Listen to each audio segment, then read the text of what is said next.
Seguinte, os deputados aqui do Paraná aprovaram um projeto de lei para fazer o seguinte: aumentar o acesso de remédios que tem como base a cannabis no estado. A gente sabe, né, Riva, que em Brasília isso gerou bastante polêmica, porque falou cannabis, as pessoas já vêm com aquela ideia preconcebida de maconheiro. Maconha fumada, maconheiro, vão viciar isso. as crianças. Isso, vai tomar um remédio maconheiro. Na verdade, por lá já teve uma clareza, inclusive o Luciano Dutti, que é aqui do Paraná, teve um papel fundamental nesse esclarecimento. Muitos parlamentares que foram debater a partir dos relatos tiveram uma mudança de visão a respeito da questão. Vou trazer a informação, porque o Riva tem um podcast sobre o assunto, vai tecer um comentário aqui para nossa audiência. Então, os deputados do Paraná aprovaram por 36 votos a favor, 4 contra, e hoje tem uma segunda discussão. O projeto que pretende fazer o seguinte: é facilitar o acesso aos remédios sem que as pessoas tenham que entrar na justiça para conseguir aí o acesso à medicação, né? Então, hoje, conforme o projeto, né, tem aí alguns requisitos: laudo médico, um médico legalmente habilitado, descrição do caso. Quer dizer, uma demonstração de que realmente é preciso que você tenha acesso a essa medicação, com estudos científicos que respaldam aí o que o remédio responde, certo? Tanto a prescrição médica completa, o nome do paciente, a informação completa. O projeto vem lá como Lei Pétala, né? O nome que eles estão dando em razão de uma menina de 6 anos. Isso, uma garotinha que teve um diagnóstico de uma doença rara que afeta o desenvolvimento neurológico, e os remédios tradicionais provocavam grande sofrimento para ela porque tinham reações adversas, né? E aí, quando os pais mudaram a medicação para cannabis medicinal, diz que a vida dela acabou tendo uma mudança completa. A gente vai ouvir o pai dela, o Marcos Sanfelice, falando agora sobre a situação. Vamos lá. A gente está falando de um remédio, né? Acho que acima de tudo essa fala que tem que ter claro. A Pétala é uma das crianças, ela representa uma multidão de pacientes, né? Outras crianças, daria para colocar quantos nomes? 10 mil nomes aqui.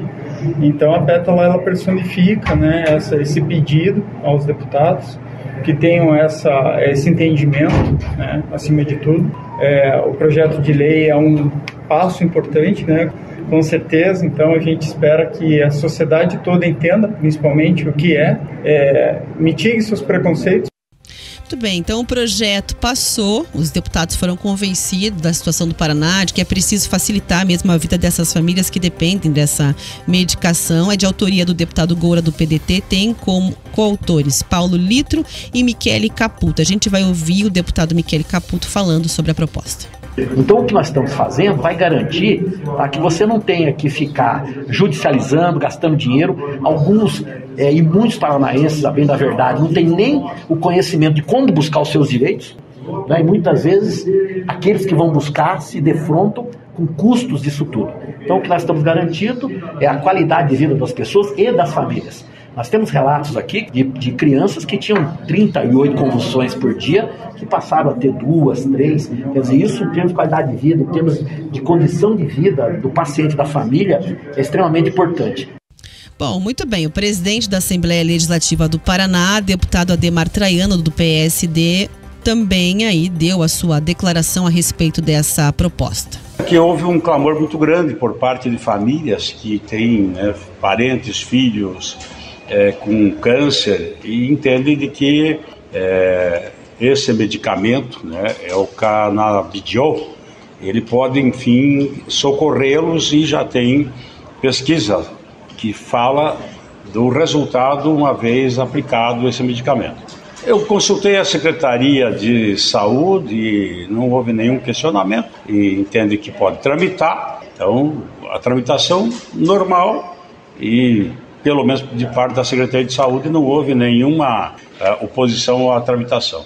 Então tá aí, portanto, Secretaria de Saúde não teve oposição à tramitação, né? E aí o presidente da Assembleia trazendo o ponto de vista dos pais de crianças e jovens que precisam da medicação. Bom, o autor da proposta, deputado Goura, do PDT, diz que a Anvisa já tinha dado lá um ok, né? O aval para comercialização de diversos remédios à base de cannabis. Diz que a regulamentação, por meio da decisão dos deputados aqui do Paraná, é mais um passo importante nessa questão. Vamos ouvir. A gente tem visto nos últimos anos como tem crescido e muito a procura por uma terapêutica baseada na cannabis, né? A gente está vendo médicos utilizando e cada vez mais pacientes ganhando qualidade de vida com esses medicamentos. Não tem nada de ilegal nisso. A Anvisa, que é o órgão nacional, já tem regulamentação sobre o tema. O que a gente quer é a facilitação do acesso. A gente está falando do direito à saúde, são milhares de pessoas que podem se beneficiar com esses medicamentos e não adianta a gente estar preso a um preconceito sem sentido ou uma visão baseada na ignorância. A gente tem sim pautar políticas públicas a partir de premissas da saúde e da ciência. Muito bem, só para registrar aqui para a audiência da Jovem Pan News do Paraná, Alagoas e Rio de Janeiro também já tem projetos parecidos aprovados. Goiás, Maranhão, Rio Grande do Norte e São Paulo também debatem o tema e o Distrito Federal tem uma lei aprovada para distribuição de produtos à base de cannabis. Riva, muito se falou ali sobre preconceito, de que o remédio teria ligação com o uso de maconha, de desconhecimento e tal. Acho que esse é um ponto, inclusive, pelo qual esse assunto gera tanta polêmica. Você, pelo Grupo RIC, fez um podcast sobre a cannabis, mas eu acho que é importante a gente conversar com os nossos ouvintes. Onde você sentiu que é o ponto mais polêmico exatamente nessa questão, por exemplo, da medicação à base de cannabis? Preconceito religioso. Simples, rápido e direto, eu não tenho nem dúvida em falar, porque todos os entrevistados com os quais eu falei, pessoas que trabalham com essa história da cannabis, o que impede no Brasil da cannabis ser usada como remédio é o preconceito religioso. As pessoas que é droga, como a maconha, o que acontece? Que vai viciar as crianças, que vai viciar quem usa, porque a maioria das comunidades terapêuticas estão nas mãos, por exemplo, das igrejas neopentecostais evangélicas no nosso país. Isso não estou falando de maldade, estou falando que é um fato. É um fato. É um fato. No Brasil, você perdeu 20 mil leitos psiquiátricos que faziam os tratamentos das drogas, foi colocado nas comunidades terapêuticas, que na sua imensa e esmagadora maioria, essas comunidades terapêuticas estão nas mãos das comunidades evangélicas neopentecostais. É preconceito religioso. Tudo no mesmo pacote, por exemplo, como se você estivesse dando uma droga, uma criança, alguma coisa assim, nesse sentido. Como se qualquer analgésico, que são opioides, fosse fumar o ópio. Entendi. É a mesma coisa. É importante a gente esclarecer para nossa audiência, porque você vê que as falas todas vêm pontuadas, que os órgãos de saúde não se manifestam contra, outros estados têm aprovação, o presidente da Assembleia diz que é um assunto importante, os pais acabam se manifestando, mas ainda assim você vê que existe uma ala, por exemplo, parlamentar que vota contra. Ou talvez uma manifestação de uma parcela da audiência que não tenha exatamente entendido a clareza, completamente. Exato. O Magno Malta. Você quer um parlamentar religioso mais fervoroso que o Magno Malta? O Magno Malta, por exemplo, já fez um discurso defendendo no Senado, quando era senador da última vez, a cannabis, porque ele foi convencido com provas de que uma coisa é uma coisa, os canabinoides são uma coisa. A maconha fumada que financia o tráfico de drogas, né? Não é nem fumada que eles chamam, é carborizada. A maconha, o princípio ativo dela te dá o grau quando você carboriza. O que é carborizar? Fogo. Queimar. É isso que faz com que ela dê o barato. O remédio não dá o barato. Teve pais que eu conversei nesse podcast que eles falaram, esse pai que apareceu aqui agora, conversando com a gente, ele falou, eu vou usar primeiro. Porque se me der barato, eu não vou dar pra minha filha. Não deu barato nenhum. Não deu barato nenhum. Qual é a tendência? Isso deve acontecer.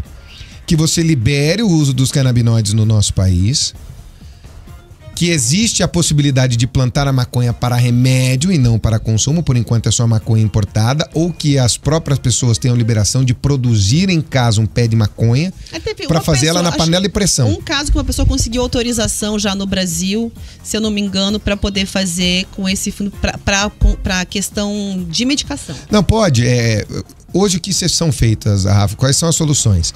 Você entra na justiça, se associa a alguma instituição que use o canabinoide, que tem alguma parceria com a justiça, eles produzem um remédio e te entregam. Qual é a grande dificuldade? Não dá para você fazer um remédio único. Esse é o canabidiol 0,2 miligramas. Porque cada organismo reage de uma forma. Você tem 150 canabinoides conhecidos, você precisa fazer os cruzamentos disso. Você precisa fazer as combinações. De repente, mais THC aqui, mais CBD aqui, que é o canabidiol. Você precisa trabalhar dessa forma. Agora, gente, o primeiro remédio à base de maconha descoberto no mundo tem 11 mil anos. A maconha, existe uma estimativa que se ela fosse plantada no Nordeste, por exemplo, ela poderia recuperar todo o solo degradado do Nordeste. Olha que maluquice. Porque ela precisa de muito calor e de umidade. Exatamente o que se tem por lá. Ela recuperaria todo esse solo. Hoje se planta em alguns países em encostas para você fortalecer o solo. Então, assim, um dos especialistas com os quais eu conversei, o Dr. Márcio Griek, ele falou assim: Varoli, a maconha é a penicilina do século XXI. Ela pode fazer uma revolução na medicina e nos fármacos, como a penicilina fez no início do século XX. E nós não podemos jogar isso fora por preconceitos religiosos. É preciso separar. Por exemplo, a cocaína já foi liberada no mundo. As pessoas compravam cocaína para estimular. E você tem a história da... Hoje é de outra forma. Não tem a folha da coca também, que acaba tendo a mesma relação, por exemplo? Vira refrigerante. Entende? Sabe por quando a maconha foi proibida? Foi pela indústria do algodão americana, porque a indústria do algodão americano vinha perdendo espaço para a maconha. A maconha era plantada nos Estados Unidos, vinha perdendo espaço.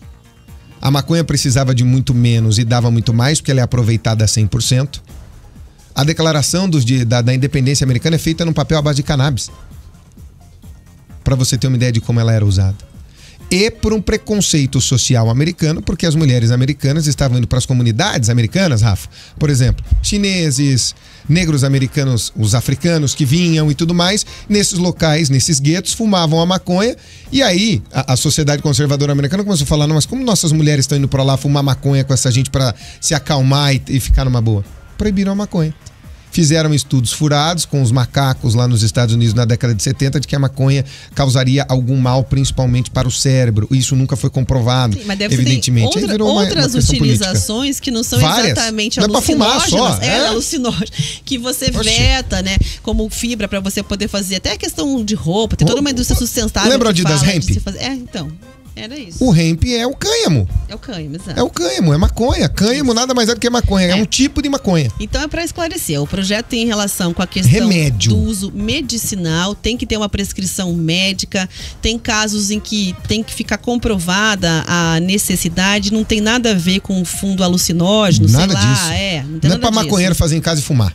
Isso. Vamos resumir a história, Rafa? Isso. Nós estamos rodeando aqui para dizer isso. Não é para maconheiro plantar em casa ou comprar e fumar. E liberou as drogas, liberou o tráfico, não tem nada a ver com isso, entendeu? Nada disso. É uma utilização médica. Fica a dica para você, ouça a planta que cura, a cannabis medicinal. Lá você tem essa discussão. Eu fui para esse podcast, Rafa, com esse intuito. Vou derrubar essa turma aqui. Isso aqui tá muito fácil, esse canabidiol é muito milagroso.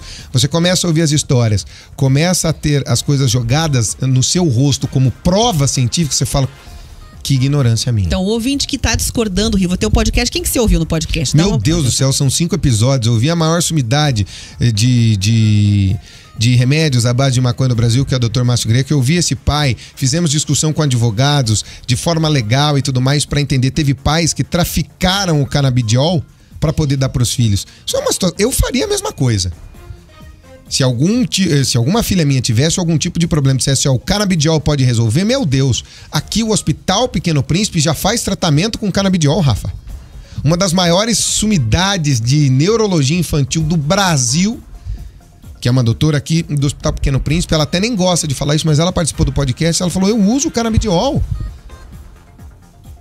Nós temos que quebrar o preconceito. Nós estamos falando de princípio ativo e não de tráfico de drogas, que são coisas completamente diferentes. Sim, um dia nós vamos ter que discutir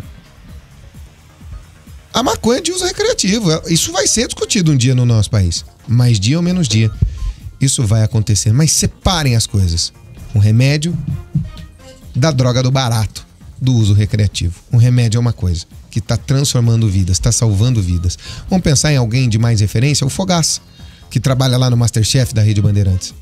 Ele é uma das pessoas que está à frente disso, porque a filha dele disseram que ela não tinha 3 meses de vida e desde que ela usa o canabidiol, a vida dela tem se prolongado e com qualidade.